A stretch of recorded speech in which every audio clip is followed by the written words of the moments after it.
திருவேற்காடு அருள்மிகு தேவி கருமாரியம்மன் கோயிலில் நவராத்திரி திருவிழா சிறப்பாக தொடங்கியது.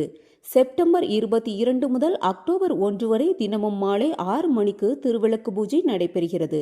500க்கும் மேற்பட்ட பெண்கள் இதில் கலந்து கொண்டு அம்மனை வழிபட்டனர். உற்சவர் அம்மன் அன்னபூரணி அலங்காரத்தில் பக்தர்களுக்கு காட்சி அளித்தார். மூலவர் அம்மனுக்கு சிறப்பு அபிஷேகம் செய்யப்பட்டு வெள்ளி கவச அலங்காரத்தில் பக்தர்களுக்கு தரிசனம் அளித்தார். ஆயிரக்கணக்கானோர் பக்தி பூர்வமாக கலந்து கொண்டனர்.